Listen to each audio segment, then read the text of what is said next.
Hello, I'm John Fries. In this edition of BurghCast, we delve deep into this weird, maybe true story that has captivated a few generations of Pittsburghers, the Burgh's favorite urban legend, the Green Man. Now, depending on where you grew up, you've likely heard about the Green Man. Some people refer to him as Charlie No-Face. His story has been a popular tale told around late-night campfires for many years. Maybe he even lived somewhere near you. People from Beaver County say the Green Man lived there. There's a Green Man tunnel in the South Hills, and stories about him on that side of the region exist and have been around for a long time. I've personally heard variations of the Green Man story from people who live in different neighborhoods around Pittsburgh. There's even a version of the story that takes place in central Pennsylvania. So the Green Man apparently gets around. Now, if you haven't heard the story, it goes something like this. Back in the 1950s, a young boy was electrocuted when he accidentally tripped on an electrical wire that fell after a storm. Another story has him climbing a tree and encountering a wire there. In any event, he comes into contact with a dangerous wire, gets electrocuted, and the electricity causes his face to melt, become misshapen, and maybe even turn green. The boy grows up. As an adult, he lives either with family members or by himself in a remote house in the woods.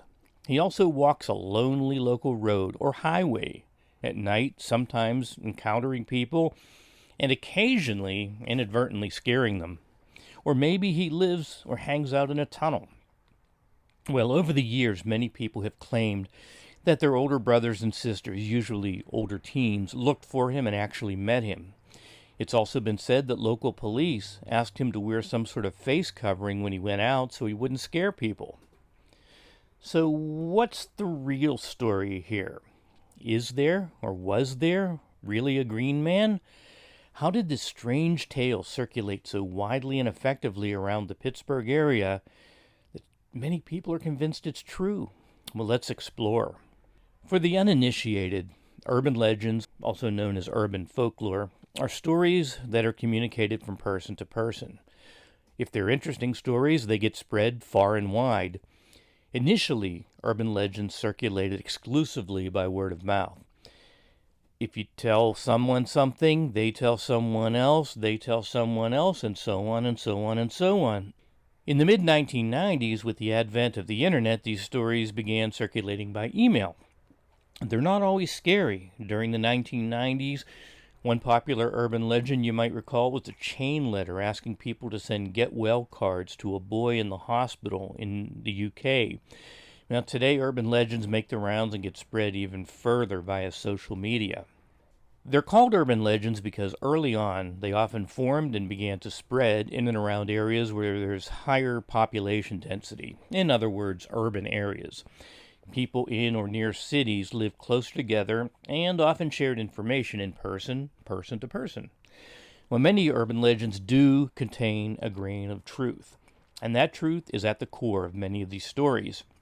But as one person tells the story to another, and that person tells someone else, and that person tells someone else, and so on, details change, points become embellished, and the story, now wrapped in misinformation, starts to take on a life of its own.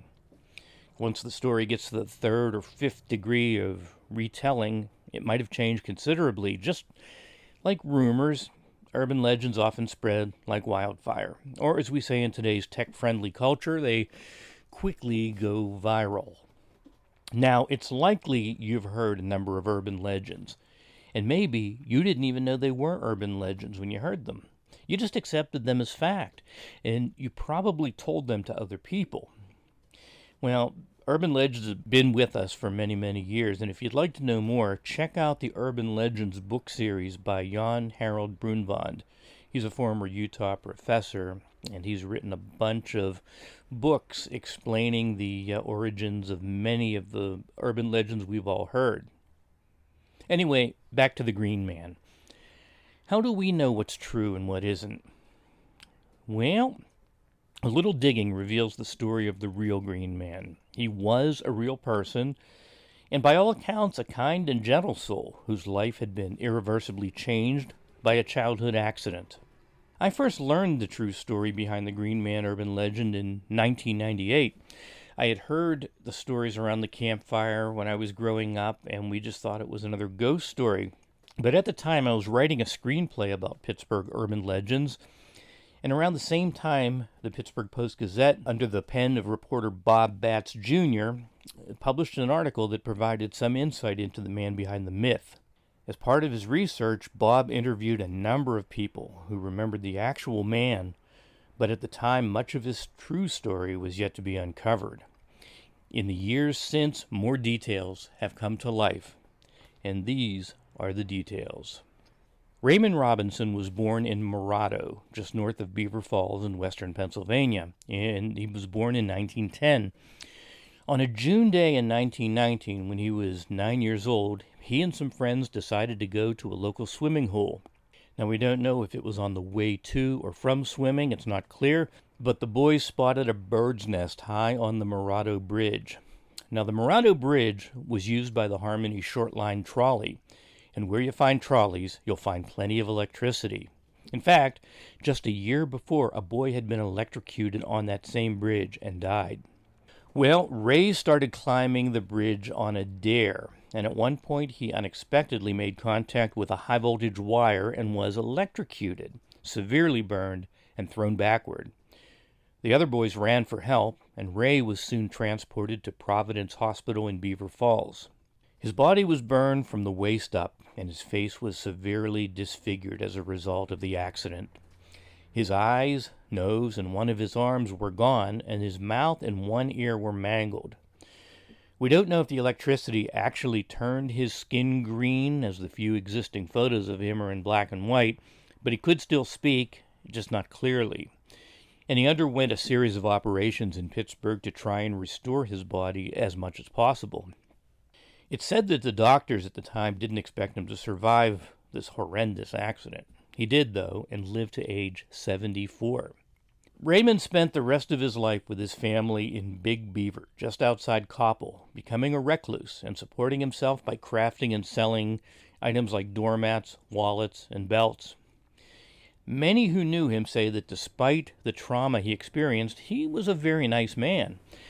Because of his appearance, he didn't go out much during the day, preferring nighttime strolls along a quiet part of Pennsylvania Route 351, where he used a cane to help him navigate. Eventually, word spread about his nightly walks, and often people would venture out to look for him. Some would gather in the parking lot of the Wolverine restaurant in Elwood City and go out as a group in the hopes that they'd see him. Sometimes people gave him beer or cigarettes and would ask him to pose with them for a photo.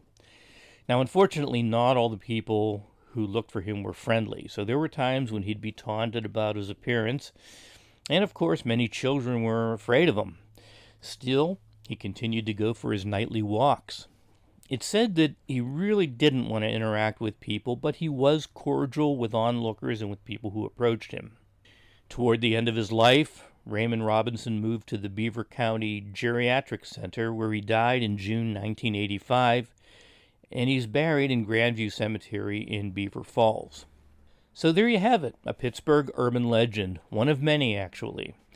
Word of mouth turned the biography of a humble Beaver County resident into a scary story that's been told over and over again, and as with urban legends, the details get modified along the way. Early in the 2000s, I wrote and directed a film entitled Blue Mist Road, a portion of which told Raymond Robinson's story. Many dramatic liberties were taken because we had very little information about Robinson's real life. Not much was known about him at the time, except for that article that I mentioned that was in the Post-Gazette. Since then, another film about Robinson's life was planned by some West Coast filmmakers, but the status of that initiative, we're not quite sure. They were here shooting, and I don't think they are anymore, so we don't know where that stands. Also, Robinson made an appearance in the book Weird Pennsylvania, which was published a few years ago, so if you'd like to see a photo of him, look there or just simply Google his name. Well, thanks to a variety of sources for the information that I've been able to find for this edition of BurghCast, especially Bob Batts Jr., whose work I always enjoy reading in the Post-Gazette, and the website Lawrence County Memoirs, which was very helpful as I compiled information for this show. BurghCast is written and produced by me, John Fries, at Blue Mist Media. Comments, suggestions, and questions are always welcome at BurghCast, BurghCast, @gmail.com. Our website is at BurghCast.com, and there's BurghCast on Facebook. We have a social media presence. Just go to Facebook and type in BurghCast, and you'll find us. As always, thank you very much for listening, and we'll catch you next time.